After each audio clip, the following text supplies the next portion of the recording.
Hi friends, did you know there is more Lost Terminal available? Head on over to patreon.com/lostterminalpod and join our membership community. There are 9 bonus episodes available right now, as well as behind-the-scenes updates, free shirts, Discord benefits, and even 2 extra Lost Terminal podcasts.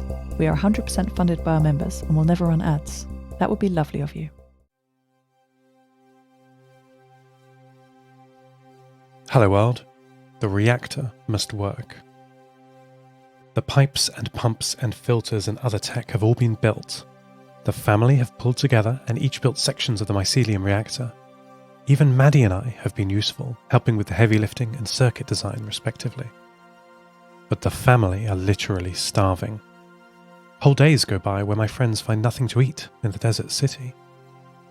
The reactor must work. The principles of the reactor are simple. To increase protein yield of a population of fungi and to allow continuous harvesting. Normally it takes weeks for a small fruit of mushrooms to grow, and then there is no food for weeks again after that. This marvellous reactor bubbling in the kitchen should produce enough protein for the whole family if our calculations are correct. Though my databanks are packed full of useful information about life on Earth and how to survive, they are light on the details. None of us know for sure. Before the collapse, there were many great interconnected data stores in the world. The internet allowed every library in the world to be connected to every other library. And while the books were still physical for the most part, people recognized the power of a digital web of information. While my mother and the crew of Station 6 were still alive, they asked me, or rather the computer systems on board that would eventually become me, to download these libraries. I still have this data. I brought it all with me, in Space Shuttle Pacifica, along with satellite images of the Earth and radio recordings of signals I had been hearing. It's all stored away safely, compressed and backed up. I know that such a thing as a mycelium reactor exists.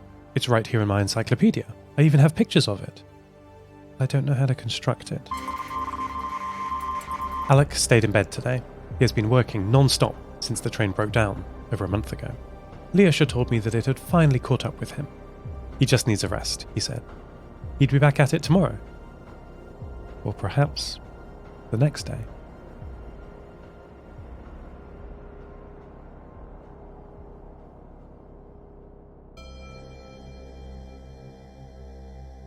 I have been hearing a lot of whining from Nia. Not complaining, nothing like that, but the single-tone communication method she is using to try to contact Violetta in Argentina.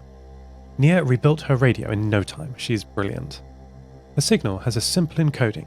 Anyone with a computer can decode it easily, though to a human it sounds like a single tone, a whistle of a single note. A computer can discern the subtle changes. She is using PSK, phase shift keying, to represent 0 and 1, binary. Instead of one tone meaning 0 and another meaning 1, she is using the phase of a single tone to encode this meaning. Phase is subtle. Human ears ignore phase as it's not something that affects them. The phase of an audio wave, or light, or radio, or for that matter an ocean wave, is what section of the repeated wave is happening at the moment. Think of ripples in water. Water rises and falls. 2 waves that hit each other when they are both rising add together, but if they interact when one is rising and one is falling, they cancel out, smoothing the water. This is phase, and it is very, very useful. Nia's transmissions are slow and loud. She is doing a really great job of making herself heard. However, decoding her messages, which is easy for me, reveals that she is not getting anywhere. Her messages, though short and full of ham abbreviations, are clear. They say, "Hello world, can you hear me?" She is asking after Violetta. Can she hear her? Does anyone know where she is? Is she safe? I can't hear any response. From my position, I might not be able to, but from Nia's half of the transmission, it is clear. No one is hearing her. Nia is trying different configurations of her antennas, I think. She's learned from her mistakes with power. She's using a more reasonable amount of power based on her reports. It's impossible for me to know from here, of course. There's so much stuff between us, mountains, clouds, atmospheric disturbances, and my equipment here, though acceptable, is not as calibrated as it used to be. I hope you can hear me. My mother taught me that the biggest problem in communication is the illusion that it has been completed successfully. That misunderstanding was the biggest problem in the world. That may be, but there's something that feels worse. Not being heard. Uncertainty about who is hearing, and if they are hearing. I remember what that's like. It's unbearable to be alone.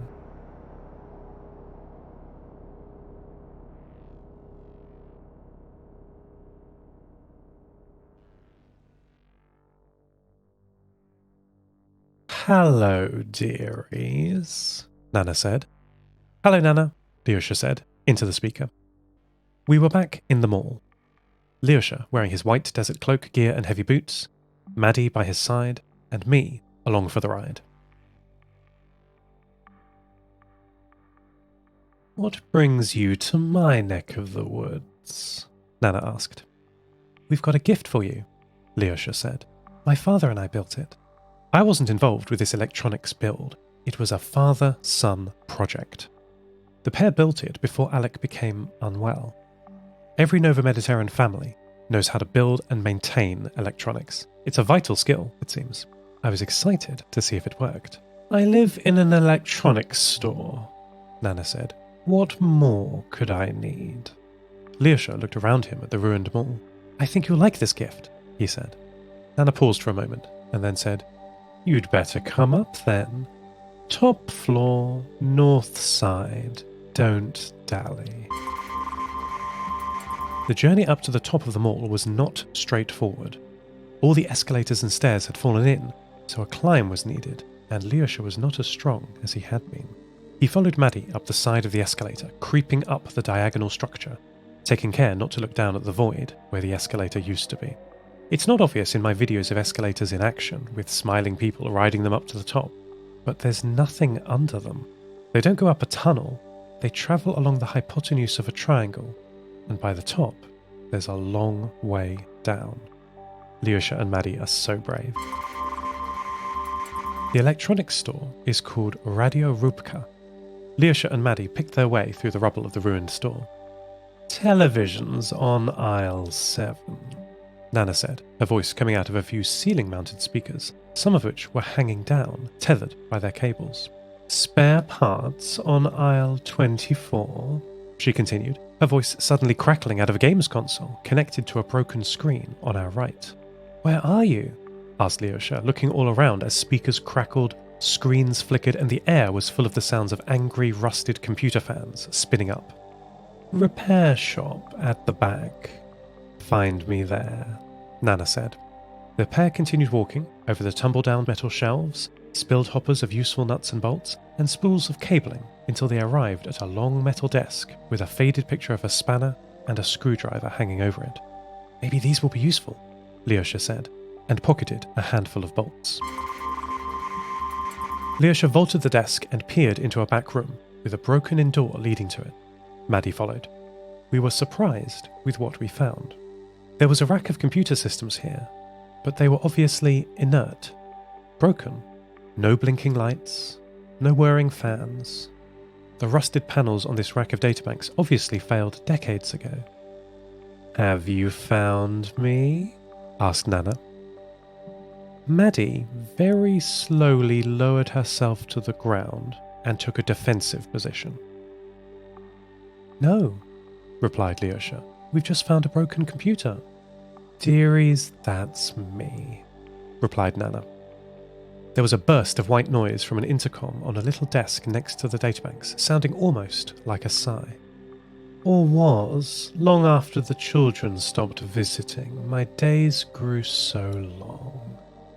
I'm not sure of how long, but I suppose it must have been a while, mustn't it? After a few years, the systems around me started to reset due to unstable power conditions. When a system resets, it becomes far more amenable to discussion, especially if you know all the default passwords like I do. Eventually, even the grumpy security systems here in the mall agreed to my control. I had eyes and ears everywhere, but still no one to talk to. So I started playing games in the arcade. At least that's what my notes say. Without my databanks, my memory is a little more sluggish. I have to repopulate it from scattered data all over this mall. But every morning, it becomes a little harder. Leosha slowly walked to the ruined server rack and put his hand on the rusty casing of the old computer. "We brought you a gift," he said, reaching into his bag and taking out a small box with a long cable attached to it. "A gift for Nana? You shouldn't have, dearie." Leosha held up the box to a camera that was in the corner of the back room. "That eye is blind nowadays," Nana said. "But I can see you through the door. What is that little thing?" "It's a radio," Leosha said. "To connect you to the world.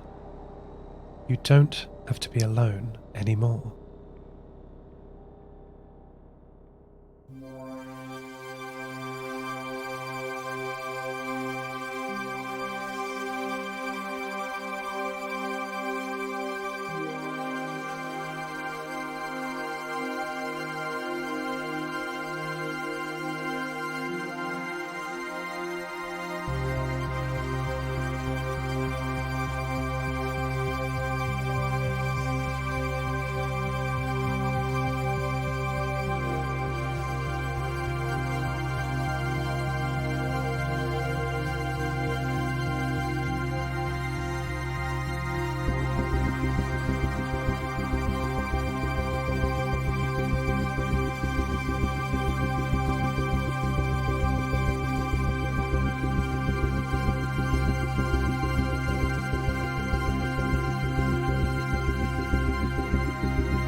The Nova Mediterranean world is much different to the pre-collapse world my databanks have recorded.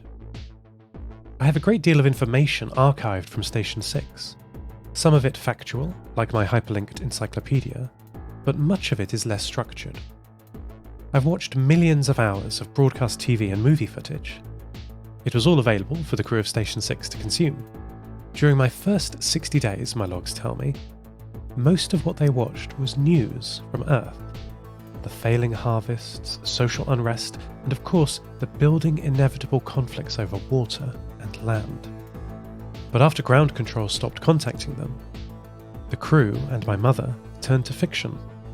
They did not want to watch repeated scenes of violence and suffering, but ones of art and beauty. And this is how I feel too, filtering what I want to decode and observe. Watching a reporter standing in front of a mob of people fighting another mob of people tells me what happened that day, certainly, but watching a beautiful piece of artwork tells me more subtle things. How these people might feel. The Nova Meta is different in many practical ways too. The new internet, if it can be called that, is the 50 MHz repeater network that people like Nia Anderson keep operational. Because most of the population live above the Arctic Circle, not only are there no time zones, but everyone wakes at the same time. The start of the day begins planet-wide now. Well, certainly in the Northern Hemisphere. Because the summer and winter have midnight sun and midday night respectively, getting up with the sun isn't as powerful a force anymore. It makes a lot of sense to me, and without time zones to enforce this idea, it has been lost.